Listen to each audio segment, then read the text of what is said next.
I am Dr. Rapp, and this is Appreciating Shakespeare, Series 1, Chapter 1, Session 1.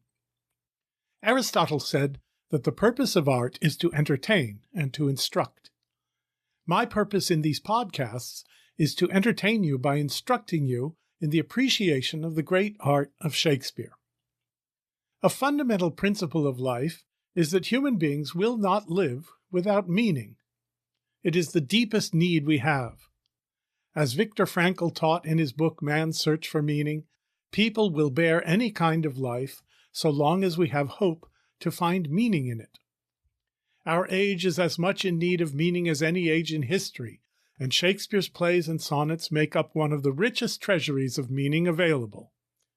These podcasts are intended to provide you the knowledge and tools essential to understanding, appreciating, and enjoying the deep meanings available to us in that treasury. I have taught Shakespeare in high school, college, graduate school, and adult education, and serve as a theatrical dramaturge, helping actors to understand the script Shakespeare has given them and to get its meanings across to their audiences. At the end of this podcast, I'll give you a look at the order of the podcasts to come. But let's begin with this question. What's so great about Shakespeare? Shakespeare is the most universally appreciated and admired poet in the history of the world, revered by people from nearly all backgrounds, cultures, nations, languages, and walks of life. But he is not great because he is popular. He is popular because he is great. Shakespeare is great not because he invented new plots. Though he rearranged them, his plots were mostly borrowed. He is great not because his plays are long or complex or heavy or old or written in poetry. Many lesser contemporaries of Shakespeare wrote verse plays equally long or complex or heavy. He is great not because he was an original psychologist or political theorist or theologian or educator. Most of his ideas in these areas, though often profound, were not originally his own. Nor is he great because of his huge vocabulary, his ability to make up new words, his vast memory, his natural writing ability, or his good ear. He had all those, but they aren't in themselves what make his achievement uniquely great. Shakespeare is great because his works move people with their breadth and their depth of meaning, their truth to life, their ability to evoke intense emotion and deep insight in response to the comedy and tragedy and mystery of what it means to be a human being, and to do so with luminous clarity, vitality, and authenticity. In Shakespeare's works, we experience revelations of the truth of our own personal world and of the world. What is so great about Shakespeare is that he provides a variety of deep, authentic, meaningful, and hugely entertaining experiences of reality. How did Shakespeare become so great? This question is easy to answer. Nobody knows. Human beings simply don't know where genius comes from or why it appears in this person and not in that, in this age and not in that. The source of artistic greatness is a mystery, even to the artist. The quality that gives a work of art its greatness comes from a combination of all the talents and gifts the artist brings to the work, plus something else that he or she cannot command, something that comes according to a schedule he or she cannot control. The artist can prepare a place for that extra something by mastering his art, but its crowning grace, the moving power and depth that make a work what we call great, is a gift. From whom? Modern people might say nature, or chance, or the unconscious. Or they might, more refreshingly, say, we don't know.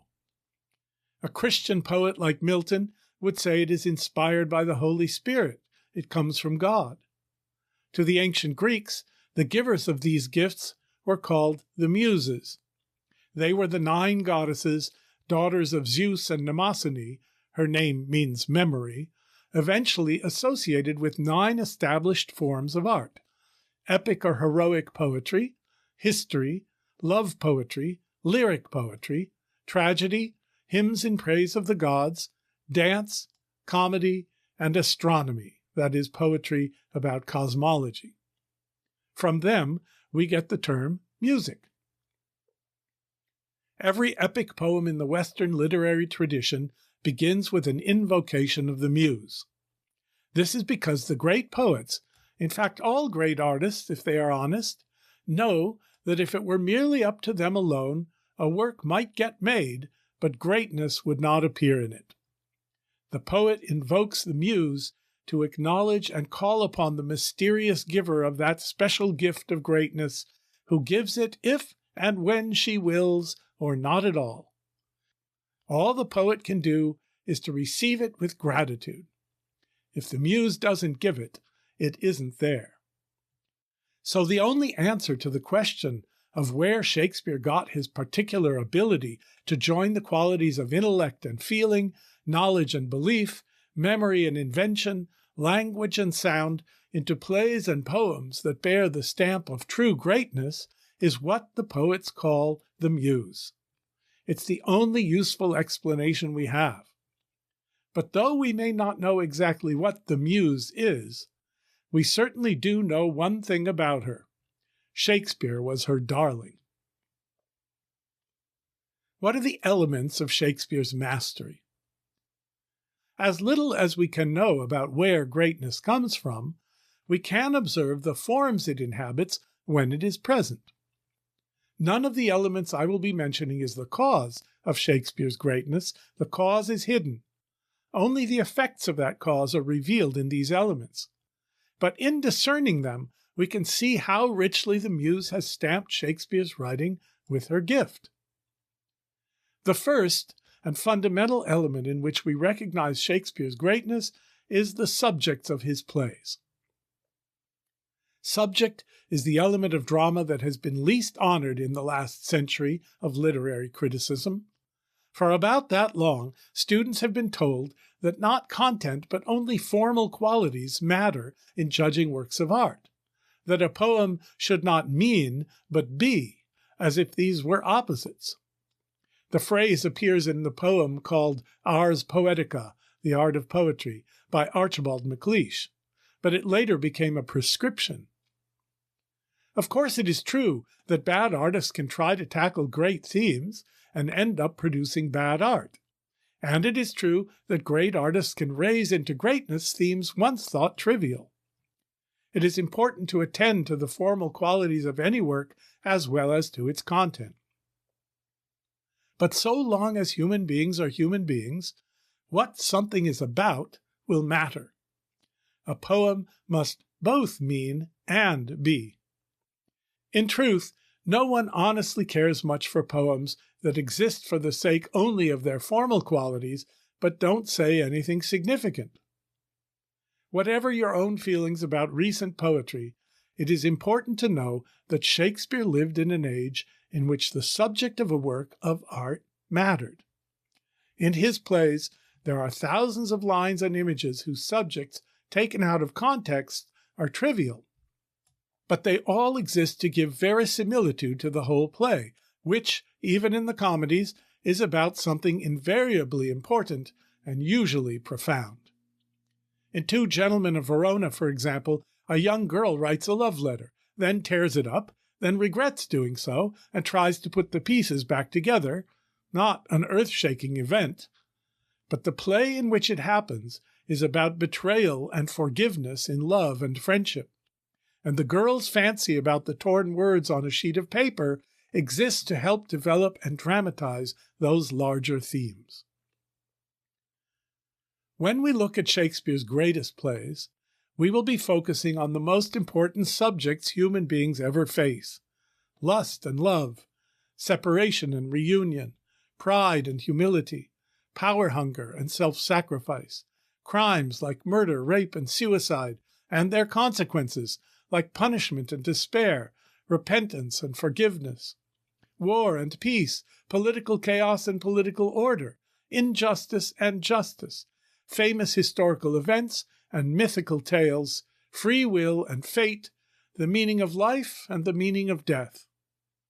In a Shakespeare play, Nothing is trivial because everything is part of the larger subject, which is almost always a great one. What form did these important subjects take? Above all, the form of story. Living long before America's freedom of speech became an ideal, Renaissance playwrights could not explicitly treat the political and religious controversies of the day, which were dangerous to be touched upon.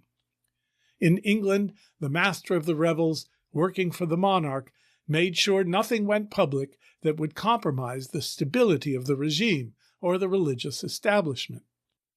But apart from those limitations, almost any story was fair game.